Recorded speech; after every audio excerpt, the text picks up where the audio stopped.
introduce the winners of Your Song, the student poetry contest we held in conjunction with the symposium. The judges for the contest were the outstanding poets Marisol Baca and David Campos, and we asked student writers to submit a poem inspired in some way by a poem by Andres. There are 3 categories: high school, college, and graduate student. I'll present the awards one at a time, and then each of the winners will read her or his winning poem. The winners will each receive $100, and the winning poems will be published in Flies, Cockroaches, and Poets, the Journal of Chicano Writers and Artists Association. So in the high school category, an honorable mention goes to Faith Zacco of Los Banos High School for her poem Statement. Unfortunately, Faith is ill and couldn't be. Faith didn't show up, right? Because I told her if she felt better, come. She was unable to get here tonight. The first place winner of the high school contest is Frances Rundle of Washington Union High School for her poem Spill. Come on up here, Frances.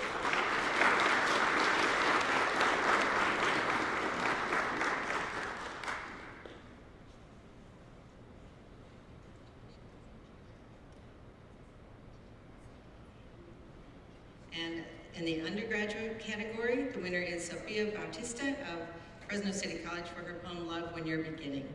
Please come up, Sofia.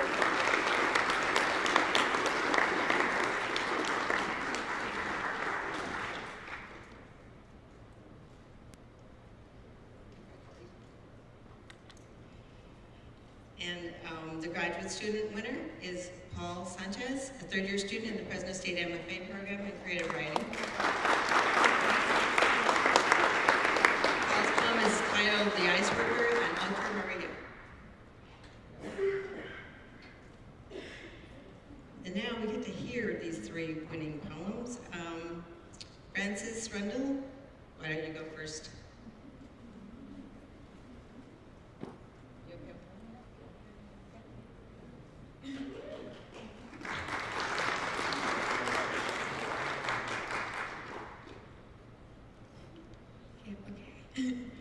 I'm Frances, as previously mentioned, and I will be reciting a poem I wrote called Spill. For the past 3 months, my mother has gotten drunk nearly every night. I could never find the bottles, but I could always tell when her words slid into each other like drops of water. I'd come home and find puddles on the front porch, up the stairs, and in my bedroom. She'd lose a little bit of weight with every sip she'd take, and every night we'd put her back together again. We'd fill up the bottles and look for the booze. Every morning she wouldn't believe me, tell me it was just a twisted memory, as if there was someone she was fooling, so we made a bet. I told her she couldn't go 24 hours without breaking my heart, and she took it. So certain of her wet concrete footsteps, ever sinking, ever thickening, threatened by the thought of being stuck in one spot for too long, stoic, unmoving, threatened by the thought that too much hesitation would reveal her fragile composition. She's always lived on a heartbeat. Came to this country without a single word of English in her suitcase, my older brother heavy on her back.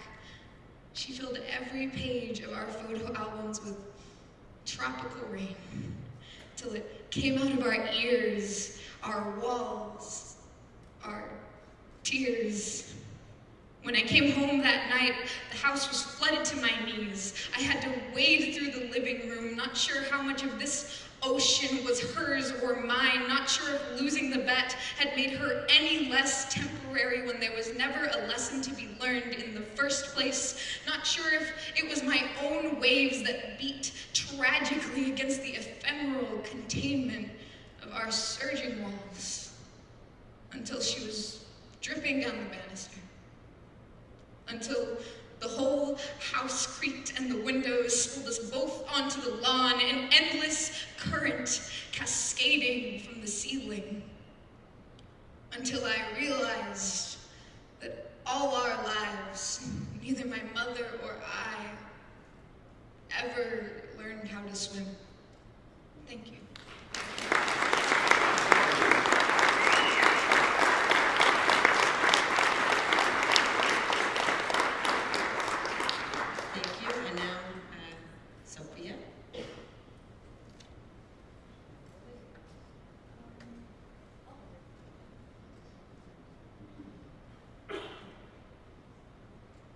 So this is a poem I wrote called Love When You're Beginning. At first thought, we believe that the alchemist we call imagination has unbridled liberty and the freedom to conjure up anything and everything. Adventures, monsters, superheroes, spaceships, heroes, inventions. But what could a blind man know about colors? What could a child know about physics, or calculus, or economics? It's then I realized the mind is more of a blacksmith. It cannot forge without the iron, it cannot create without the raw. And when I realized that the mind is nothing but a kaleidoscope, nothing but an empty room where the furniture is simply rearranged and reshuffled under the pretense that it was something new, nothing but a simple exercise in the law of conservation of energy, where energy cannot be created or destroyed, and that what you have will forever be constant. And when I realized that he had used my 18 summers as a furnace for his 27 winters, his skin the moist yellow of a cheerless, unthawed sun, his jaw a snowfield dotted with black shrubs of old stubble, his eyes a cliff of snow, always threatening to avalanche and snuff out my girlhood. This man whose words crusted with frost, telling me objectively, empirically, when you're my age, you'll realize how the lines start blurring. And when I realized I vomited, all the screams that had died and rotted in my throat, I wept for the 18 parched summers that had been waterlogged by a hollow, icy man, because I knew when I left him downtown, he'd follow me, all the way to the suburbs, all the way to the marrow of my mind. Because when I think of love, when I think of yearning sighs and girlish kisses and fickle stares, simpering laughter and butterflies, how could someone unfamiliar with the game of love win? What would a teenage girl even know what love is supposed to be? My mind comes to realize that all it has been afforded is him. His voice, his gait, his hands, his kiss, and the mind never had liberty or freedom. He was simply licensed. And so the compass of my heart points the only direction she knows. He had robbed me of my first love with a brazenness, not bothering to put a ski mask on. I wish he did. I wish he did.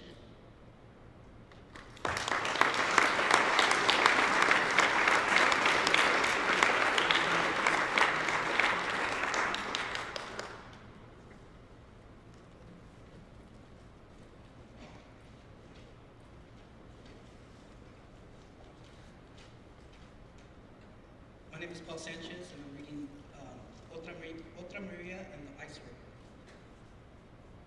Otra Maria works the laundromat, while her boyfriend, the ice worker, picks up and puts down irrigation pipe 2 at a time. They can both remember their teacher taking them to see a sick poet read from his final notebooks, detailing the problems and insights of someone drunk with the same sick blood and wine in the same Central Valley. The more he thinks, the less sure he is. The more she thinks, the more she is assured. They search through the water of blue tongues for a reflection.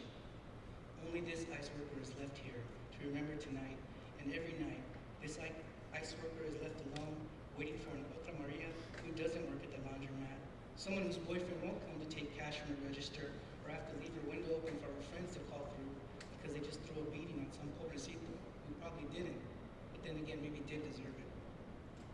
9 planets of Marias, oceanic and musical depths you were too young or ignorant to ignore. And Otra Maria is always there, and to them you must always say yes.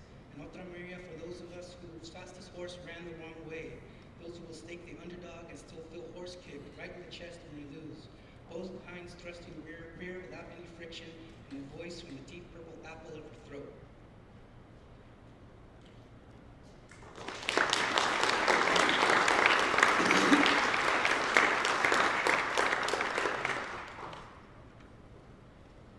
Wasn't that wonderful? That's the next generation of great Fresno poets right there.